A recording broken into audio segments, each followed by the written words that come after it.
पौष माह की कथा अध्याय 2 विष्णु महापुराण अध्याय 2 की कथा आज हम आपको सुनाएंगे। तो चलिए वीडियो के अंत तक बने रहिए।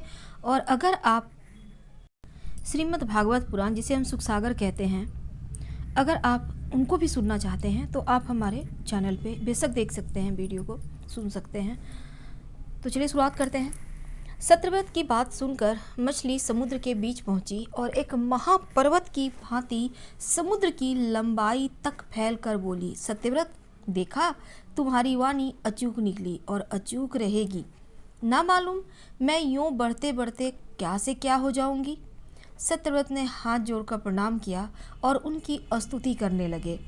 मत्स्य अवतार वाले भगवान नारायण, आप रक्षा की मांग करने आए और मेरी रक्षा करने के लिए आपने मत्स्य अवतार लिया। आप मत्स्य के रूप में अवतरित लीला मानुष स्वरूप हैं। आपकी लीलाओं को समझने की ताकत मेरे अंदर नहीं है। इसके जवाब में मत्स्यावतार में रहने वाले भगवान विष्णु कहते हैं, हे राजन, 7 दिनों के अंदर कल्पांत होने वाला है। प्रलय काल के जल में सारी दुनिया डूब जाएगी, लेकिन ज्ञान, औषधि और बीजों का नाश नहीं होना चाहिए। तुम्हारे वास्ते एक बड़ी नाव गहरे अंधेरे में चिराग की तरह जलती जाएगी। इसके अंदर सप्तऋषि होंगे, वह रोशनी उन्हीं लोगों की है। तुम अपने साथ औषधियों और बीजों के ढेर को नाव में पहुंचा दो। मेरे सिर पर जो सींग है उस पर नाव को कसकर थामे रहूँगा और उसके डूबने से मैं बचाऊँगा। इसी के वास्ते मैं इस रूप में अवतार लिया है मैंने। इस वक्त ब्रह्मा निद्रा में निमग्न है। उनके जागने तक यह नाव ध्रुव नक्षत्र को दिशा सूचक बनाकर यात्रा करेगी। अगले कल्प में तुम व्यवस्वत के नाम से मनु बनोगे।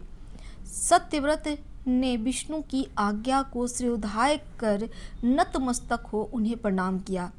मत्स्यावतार अपने 4 पंखों को फड़फड़ाते ऊंची लहरों को चीरते समुद्र के अंतर में चला गया। ब्रह्मा गहरी नींद में सो रहे थे। अंधकार में प्रलय तांडव हो रहा था। हयग्रीव नामक सोमकासुर समुद्र तल से ऊपर आया, फिर अचानक चमगीदड़ की तरह ब्रह्मा के सत्यलोक में उड़कर चला गया। ब्रह्मा जब नींद के मारे पहले जम्भाइयाँ ले रहे थे, तब उनके चारों मुख में सफ़ेद, लाल, पीले और नीले रंगों में चमकने वाले 4 वेद बाहर निकले और नीचे गिर गए। हयग्रीव ने उन वेदों को उठा ले जाकर समुद्र के अंदर छिपा दिया। हयग्रीव देवताओं और विष्णु का भी जबरदस्त दुश्मन था। वेदों के बिना ब्रह्मा सृष्टि की रचना नहीं कर सकते थे। हर एक कल्प में विष्णु अच्छाई को बढ़ावा देकर उसका विकास करना चाहते थे। उनके इस संकल्प को बिगाड़ देना ही हयग्रीव का लक्ष्य था।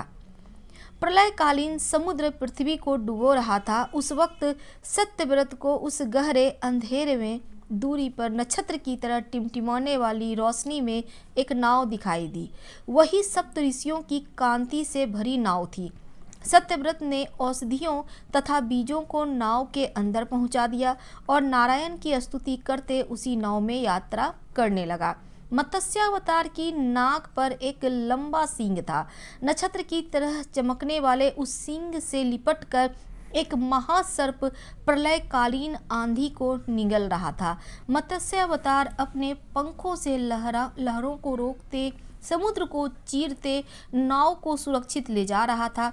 ध्रुव नक्षत्र को मार्गदर्शक बनाकर वह नाव फूल की तरह तिरते आगे बढ़ रही थी। समुद्र के गर्भ में छिपाए गए वेदों का पहरा देते सोमकासुर समुद्र के भीतर टहल रहा था। चारों वेद 4 शिशुओं के रूप में बदलकर किलकारियां कर रहे थे। मत्स्यावतार वेदों की खोज करते हुए आगे चल पड़ा। मत्स्यावतार को देखते ही सोमकासुर घबरा गया। फिर भी हिम्मत बटोरकर वह अपना कांटों वाला गदा हाथ में ले जूझ पड़ा। उस समय तक विष्णु का अवतार मत्स्य के रूप में कमर तक का हो गया था। उसमें 4 हाथ निकल आए थे और देखते देखते मत्स्यावतार और सोमकासुर के बीच भीषण लड़ाई छिड़ गई। सोमकासुर समुद्र तल में पहुंचकर भागने लगा। इस पर विष्णु भगवान अपने चक्र से उसके टुकड़े टुकड़े कर दिए। विष्णु शिशुओं के रूप में स्थित वेदों को अपनी बगल में दबाकर पानी के ऊपर आ गए। वे चारों शिशु विष्णु के कंठहार में शोभा देने वाले श्रीवत्स और कौस्तुभ मणियों के साथ नन्हे हाथों से खेलते हुए किलकारियां मार रहे थे। चारों बच्चे सफ़ेद, लाल, पीले, नीले रंग की कांतियों से चमक रहे थे। विष्णु के हाथों में शंख और चक्र शोभायमान थे। विष्णु के मत्स्य अवतार को देख ऋषि और सत्यव्रत तन्मय हो हाथ उठाकर उनकी स्तुति करने लगे। प्रलय तांडव शांत हो गया। जहाँ जहाँ भूमि दिखाई देने लगी थी, नाव भी अपने लक्ष्य पर पहुँच गई। ब्रह्मा के लिए दिन और रात का समय बराबर था। उनकी निद्रा का समय पूरा होने को था। आसमान में प्रकाश की किरणें फूट रही थीं। नया कल्प शुरू हो रहा था। सरस्वती देवी पहले ही जाग उठी। उन्होंने अपनी वीणा का भूपाल राग आलाप लिया। ब्रह्मा जाग उठे। उन्हें लगा कि उनके चारों सिरों में कोई अशांति फैली है। फिर परख कर देखा, वेद गायब थी। इसी चिंता में ब्रह्मा कुछ परेशान थे। तभी विष्णु ने मत्स्यावतार में प्रत्यक्ष हो उनके हाथ में वेद सौंप दिए। ब्रह्मा ने विष्णु के मत्स्यावतार को जी भर कर देखा, तब अपने हाथ जोड़कर चारों मुखों से उनकी स्तुति करना शुरू की। हे नारायण, जो व्यक्ति आपके मत्स्यावतार का ध्यान करता है, उसकी सारी विपदाएं इस तरह टल जाएंगी जैसे प्रलय के रूप में उपस्थित सारी विपदाएं दूर हो जाती है और उनका अज्ञान रूपी अंधकार हट जाएगा। विष्णु के द्वारा मत्स्य अवतार लेने का कार्य सफल हो गया था। इसीलिए वे अंतर्ध्यान होकर अपने निवास वैकुंठ में पहुँचे। ब्रह्मा ने वेद लेकर सृष्टि की रचना शुरू की। सत्यव्रत और श्राद्ध देव व्यवस्थवत के नाम से मनु हुए। सप्त ऋषि आसमान में अपने अपने स्थानों में पहुंचकर सप्त ऋषि मंडल के रूप में प्रकाशित होते हुए ध्रुव की प्रतीक्षा करते घूमने लगे। यूँ सूत महर्षि ने कहानी सुनाई। इस पर मुनियों ने पूछा, सूत महर्षि, हम लोग ध्रुव की कहानी सुनना चाहते हैं। मुनि यूँ सुनाने लगे, सूत मुनि, इस विशाल विश्व में सबसे ज़्यादा ऊंचा स्थान ही ध्रुव मंडल है। वही विश्व स्वरूप विष्णु के सिर का स्थान है। ऐसा ऊंचा स्थान पाने वाले ध्रुव उत्तानपाद नामक एक राजा के पुत्र थे। ध्रुव की माता सुनीता राजा उत्तानपाद की ज्येष्ठ पत्नी थी।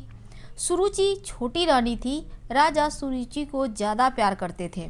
एक दिन राजा उत्तानपाद छोटी रानी सुरुचि के पुत्र उत्तम को अपनी जांग पर बिठाकर प्यार जता रहे थे।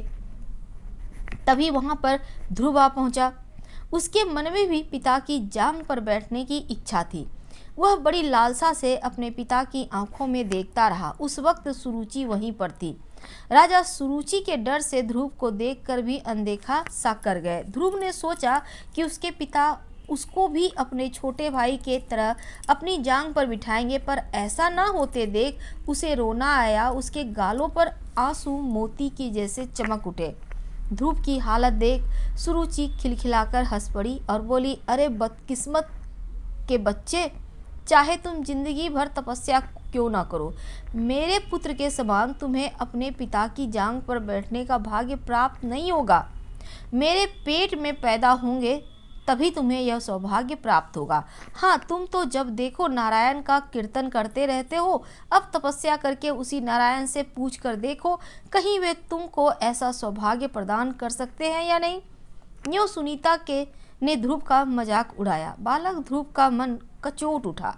उसका दुख उमड़ पड़ा। उसका क्रोध खौल उठा। उसके मन में सुरुचि की हत्या करने की इच्छा जगी, लेकिन दूसरे ही क्षण उसे सुरुचि एक उत्तम उपदेशिका सी लगी, मानो यह सलाह देती हो, बेटा नारायण पर विश्वास करो, तपस्या करो। तब ध्रुव को लगा कि उत्तम कुमार ऐसे महान उपदेश पाने का सौभाग्य न रखने वाला एक अभागा है। राजा उत्तानपाद उसे अंधेर रूपी जाल में फंसकर छटपटाने वाले हिरन जैसे लगे। इसके बाद ध्रुव ने सुरुचि को इस प्रकार प्रणाम किया जैसे गुरु का उपदेश पाने के बाद शिष्य गुरु को प्रणाम करता है। तब वहाँ से वह चल पड़ा। ध्रुव के इस व्यवहार पर चकित हो सुरुचि अपने मन में सोचने लगी, लड़का तो भला मालूम होता है, गालियाँ देने के बाद भी प्रणाम करके चला गया। प्रणाम ना करे तो करेगा ही क्या? मेरे सामने मुंह खोलने की उसकी हिम्मत है या उसकी माँ हिम्मत कर सकती है? आंसू बहाते लौट आए ध्रुव को देख दासियों के द्वारा सारी हालत जानकर सुनीति रो पड़ी। तब बोली, हाँ बेटा, बात तो सच है। दासी जैसी ही निकृष्ट जीवन बिताने वाली मेरे गर्भ से तुम पैदा क्यों हुए? तुम्हारी मौसी की बातें सच है। तुम्हारे लिए और मेरे वास्ते भी उस नारायण को छोड़ कोई दूसरा सहारा नहीं है। अपनी माता की बातें सुनने पर ध्रुव के मन को शांति मिली और बोला, माँ, मैं तपस्या करने जा रहा हूँ, मुझे कृपया आशीर्वाद दो। क्या बोला? तुम तपस्या करोगे? तब तो नारायण से सुरुचि के गर्भ से पैदा होने का वर मांग लेना। सुनीता ने कहा, माँ, ऐसी बातें अपने मुंह से ना निकालो। मैं तुम्हारा पुत्र हूँ। हमें कभी अपने को छोटा मानना ही नहीं चाहिए। यह तो आत्महत्या के समान है। मैं यह साबित करना चाहता हूँ कि ध्रुव की माता कैसी भाग्यशालिनी है। दिशाहीनों के लिए दिग्दर्शक बनने का वर मैं नारायण से मांगूंगा। और यह कहकर ध्रुव उसी वक्त घर से निकल पड़ा।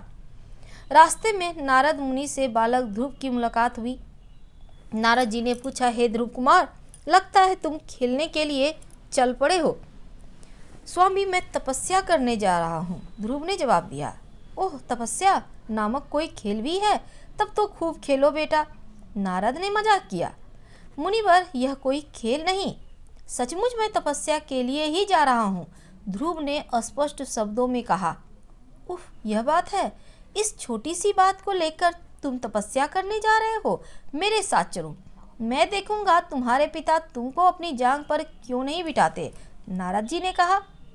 स्वामी, मैं किसी की दया नहीं चाहता, सबसे उत्तम नारायण का अनुग्रह मुझे चाहिए। इसी वास्ते मैं तपस्या के लिए जंगल जा रहा हूँ, ध्रुव ने कहा। तपस्या करना कोई हंसी खेल की बात नहीं बेटा। जंगल में शेर, बाघ वगैरह खूंखार जानवर होते हैं। धूप, जाड़ा, बरसात का सामना करना पड़ता है। मेरी बात मानकर घर चलो, नारद जी ने उसे समझाया। मुनिवर, मैं क्षत्रिय हूँ, अपमान सहते हुए जिंदा नहीं रह सकता। क्या आप मुझे कायरता की दवा पिलाने आए हैं? ध्रुव ने पूछा। बेटा ध्रुव, मैं तुम्हारा दृढ़ निश्चय जानने के लिए ही ये बातें कही। एक जमाने में मैंने भी अनाथ बालक बनकर अनेक अपमान और अत्याचारों का शिकार हो अंत में तपस्या की थी। तुम मधुवन में जाकर ओम नमो नारायणाय मंत्र का जाप करके तपस्या करो। मैं तुमको आशीर्वाद देता हूँ, अपने कार्य में सफल होकर लौट आना, नारद जी ने समझाया। ये बातें सुन सूत मुनि के मुंह से सुनकर मुनियों ने पूछा, मुनिंद्र, नारद ने अपमान और अत्याचारों का सामना कैसे किया? नारद का वृतांत सुनाने का कौतूहल हमारे मन में पैदा हो रहा है। विष्णु पुराण दूसरा अध्याय समाप्त हुआ। हम आपसे कल मिलेंगे तीसरा अध्याय के साथ। पसंद आ रहा हो तो प्लीज़ लाइक करें, चैनल को सब्सक्राइब करें, अपनों से शेयर करें और कमेंट करें। धन्यवाद।